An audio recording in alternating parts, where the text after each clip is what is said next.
Өзбекстан құрамасының ойыншысы Абдукодир Хусанов Реал Мадрид немесе Ман Сити командасына ауысуы мүмкін. Ал Криштиану Роналду Еуропаға қайта оралады дегенге сенесіз бе? Немесе Неймар, Месси, Суарес үштігі қайтадан бір командада ойнайды дегенге қалай қарайсыз? Ал қадірмен достар, 2025-те бізді қандай трансферлер күтеді, қандай ойыншылар, қандай командаға ауысады, ендеше жаңа жылдағы жаңа шығарылымызды біз трансферлерге арнаймыз. Ендеше бізбен бірге болыңыздар.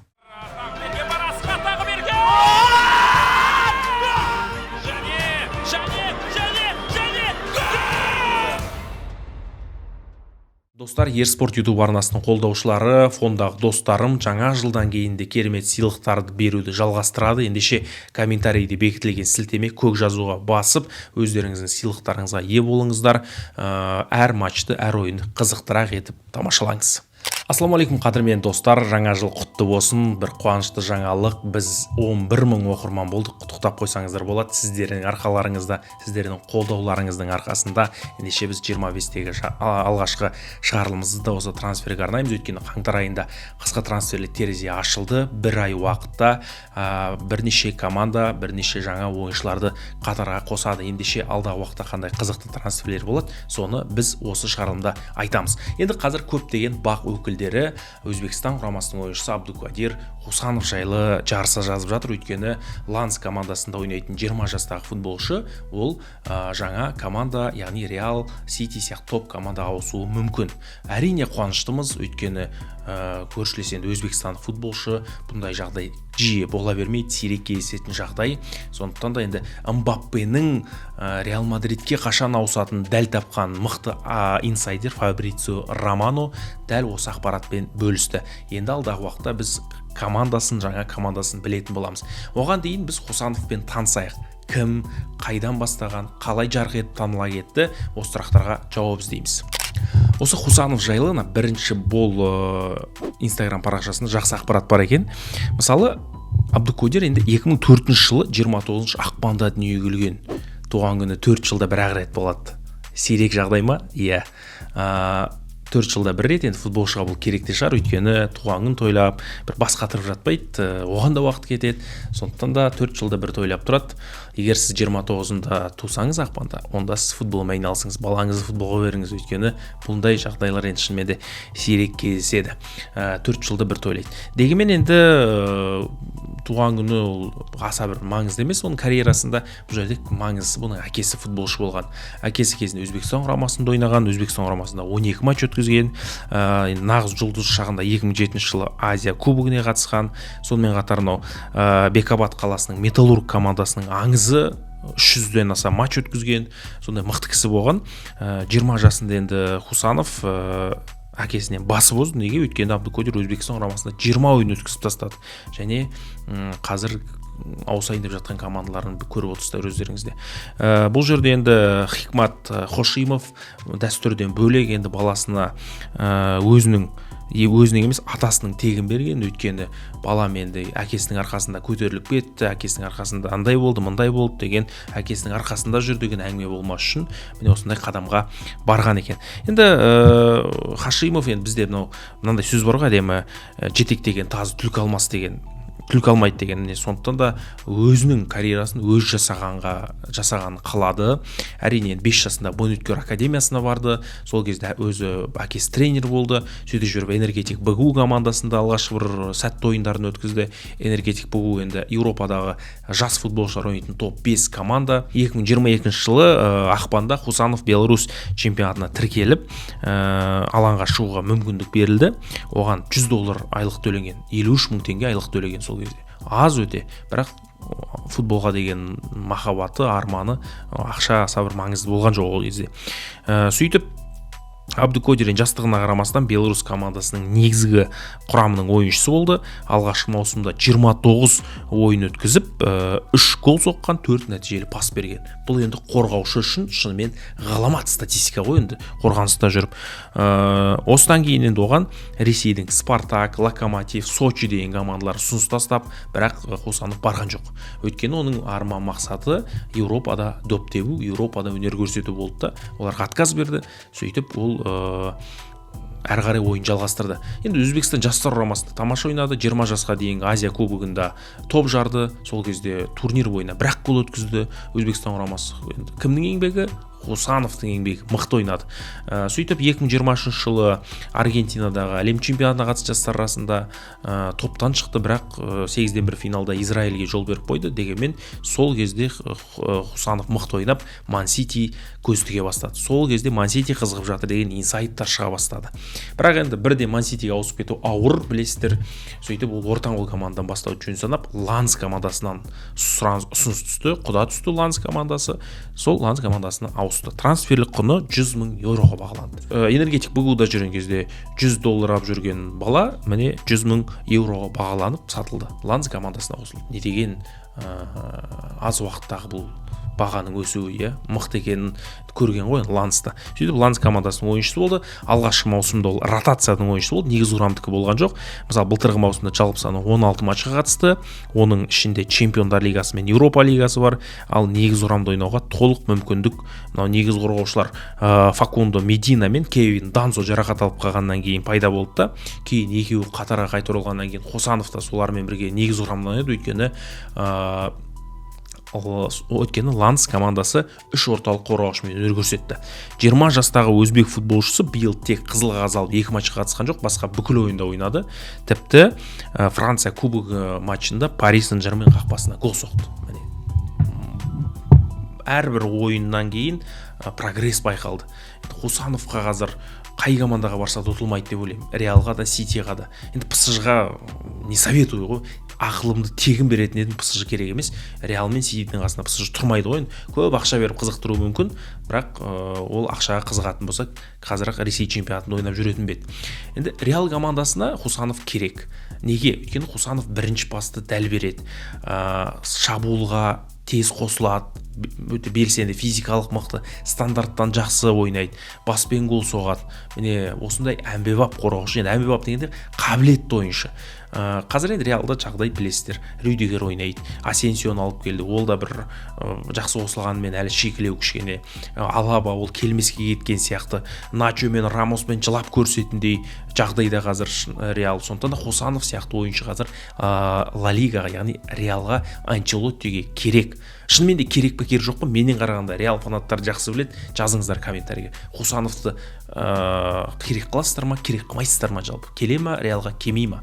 Менің ойымша Реалға Хусанов әдемі келетін сияқты. Ал Ман-Сити болса, оған барса да ұтылмайды. Өйткені Гвардиола көз түсті дегеннен кейін болды ғой, бұл мықты қорғаушы. Рубен Диашпен жұптасып ойнаса, одан әрі қарай жетіледі деп ойлаймын. Тіпті қазір АПЛ-да кім қымбат қорғаушы? Вильям Салиба ма? Одан да асып түсетін шығар. Енді қымбаттық жағынан Ван Дейк дейтін қасқырлар ойнайды, динозаврлар ол жақта. Сондықтан да Хусанов АПЛ-ға барса тіпті пісіп жетілетін сияқты. Ал енді басқа командалар білмеймін, бұна Реал мен Ситидің бәсекелестігінен басқа команда ұта алмайтын сияқты менің ойымша. Енді шынымен де Хусанов үшін біз қуаныштымыз, өзбек бауырларымыз үшін қуаныштымыз. Бұл Хусановтың топ командаға ауысуы Өзбекстандағы футболды өсіріп жіберетін түсінікті, одан сайын өсіреді. Тіпті ертең Өзбекстан құрамасы әлем чемпионатына шығуына да бір себепкер болады, дух көтеріледі, сенімділік оянады.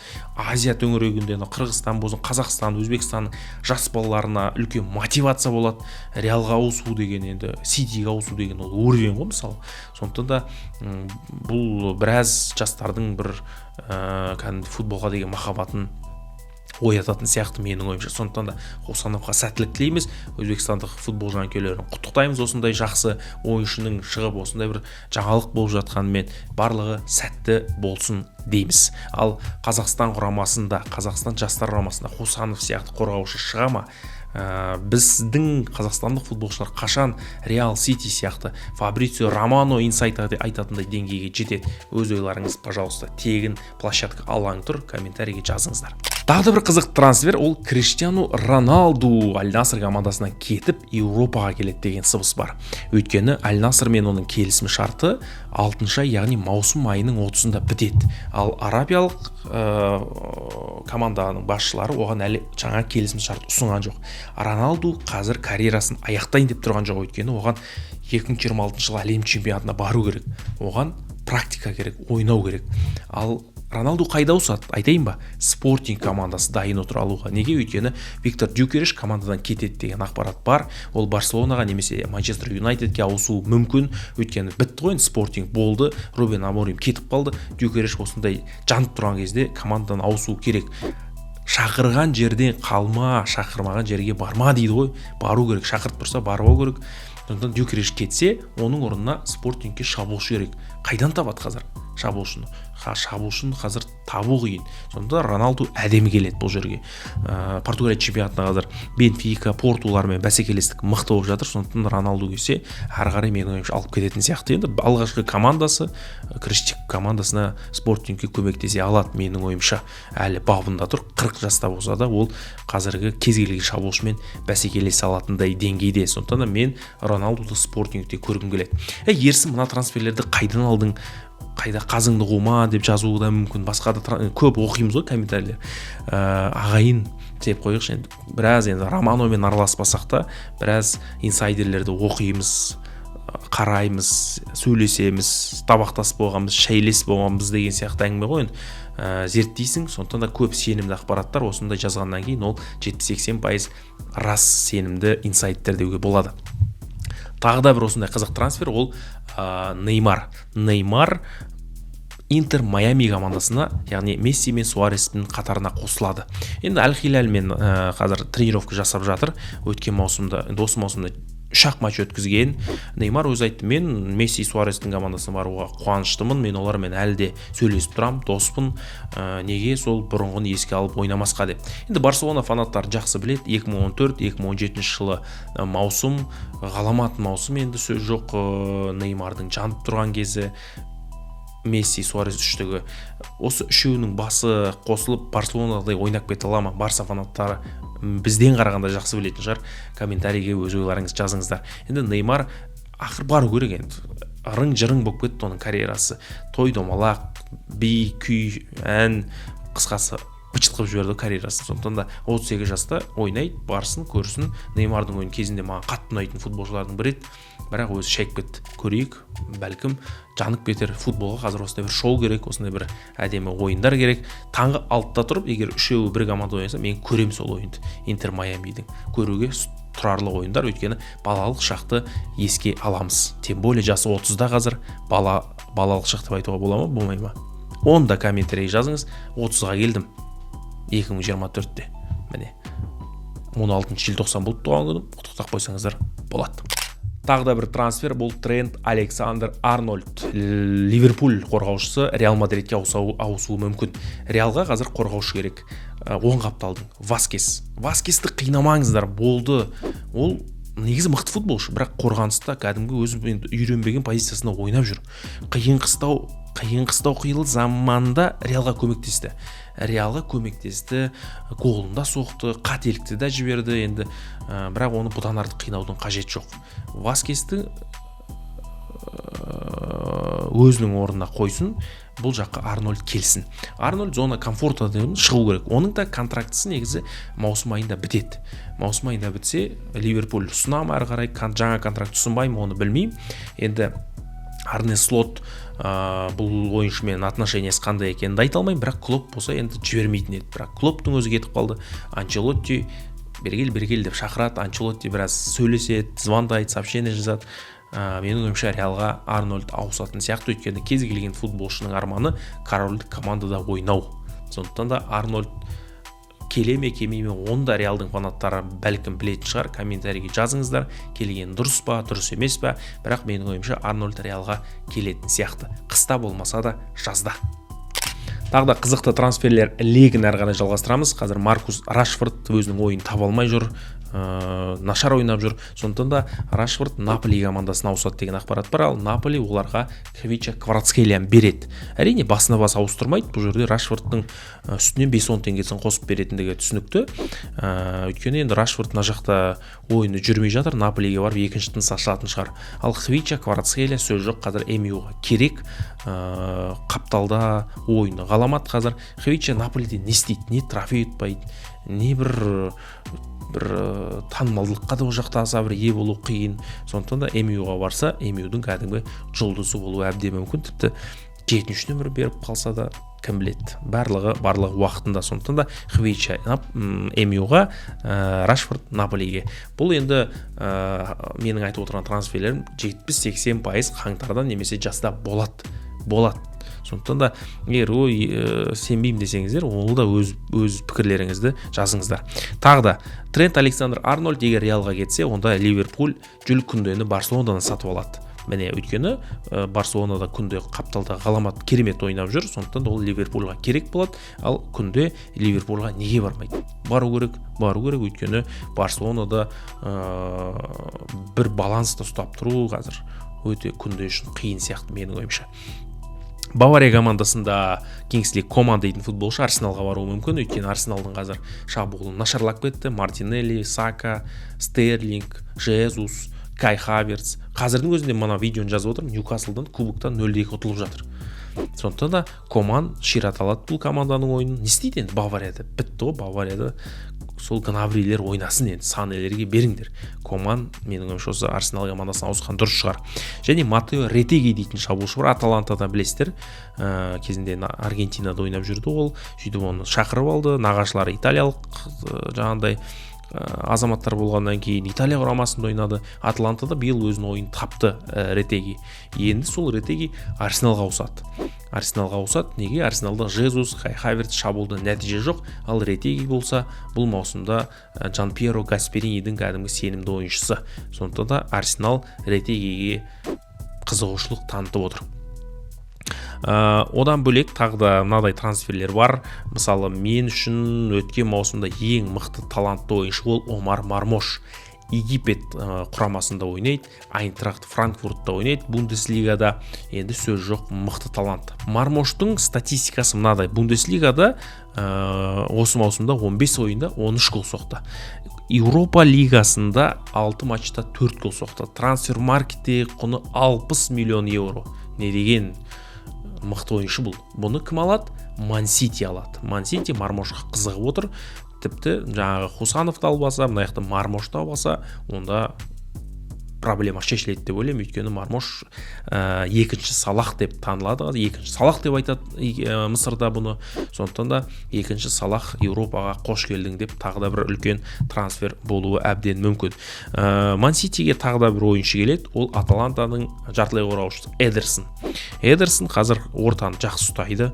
Қорғаныста бірінші болып шабуыл тоқтатады, жақсы бірінші пастарды береді, еркін ұстайды өзін, еркін ойнайды. Міне осындай ойыншыны Кевин Де Брюйненің қатарына керек. Родридің орнын басатын футболшы осы Эдерсон деп айтуға болады. Өйткені Родри жарақаттан қашан келетіні белгісіз. Сондықтан да Эдерсон Аталанта жартылай қорғаушысы Ман-Ситиге барады деген ақпарат бар. Және Манчестер Юнайтедке жаңа бір есім, ол Нуну Мендеш. Пари Сен-Жерменнен Манчестер Юнайтедке ауысады. Өйткені МЮ-ға әрине бұл енді вау дейтін бір трансфер емес, дегенмен ортаға мынау Мендеш сияқты ойыншылар кім келсе де МЮ-ға керек қазір. Қай позицияға болса да МЮ-ға жаңа ойыншылар, жаңа бір серпін керек.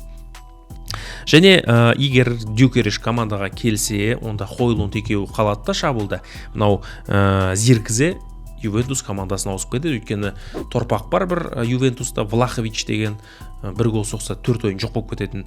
Сол Влаховичті осы Зиркземен ауыстырмақшы Ювентус командасы. Сондықтан да Зиркзені біз Ювентус командасына көріп қалуымыз әбден мүмкін. Тағы да бір трансфер бар. Кезінде Пари Сен-Жермен 95 миллион евроға сатып алған бір ойыншы бар. Ол Рандаль Коломуани. Осы маусымда 2-ақ гол соққан. Негізі Мбаппе ПСЖ-ны бір қораға кіргізген сияқты. Француздар шақырып болды. Барколя, Муани, Дембеле ақыры өзі кетіп қалды да, мыналар қалып қойды. Мысалы, енді жарайды, Барколядан бір талант деп айтады. ПСЖ-дағы қымбат ойыншы дейді. Бірақ мен одан бір болашақ көрмеймін. Мен Барколядан мұрт көрем, болды, мұрт көрем, прическа көрем, өрілген шаш көрем, басқа дым көрмеймін. Ал Коломуани 2-ақ гол соққан. Оған ПСЖ оны 80 миллионға сатамыз дейді. Мынау бет жымшуға болады сияқты. Кім алады оны 80-ге? Ешкім алмайды, оны қызығып жатқан жоқ. Оның трансфер маркетте құны 30 миллион евро. Оны 30 миллионға да алмайды Коломуани. Ол сол Лиль ма, бір Ланс па, сол командаға баруы мүмкін, бір 20-ға ма, еркін агент болып па, Коло Муани негізі жарқ етті де сөніп қалған шабуылшы. Келіспеймін десеңіздер, өз ойларыңызды комментарийге жаза кетіңіздер. Әйтеуір енді PSG-да біраз тырмысып жатыр, ананы аламыз, мынаны аламыз деп, бірақ Неймарды да алды, Мессиді де алды, тым шықпайды ғой, Мбаппе де ойнады. PSG-ға білмеймін, бір өз чемпионатын ұтып қоя беруге дұрыс сияқты, немесе мүлдем басқаша бір саясатта жұмыс істеу керек шығар. PSG-ның арамызда болельшіктері бар ма? Плюс қоя кетіңіздер. Қадірмен достар, қысқасы мен айтқан трансферлер енді қыста жазда орын алуы мүмкін.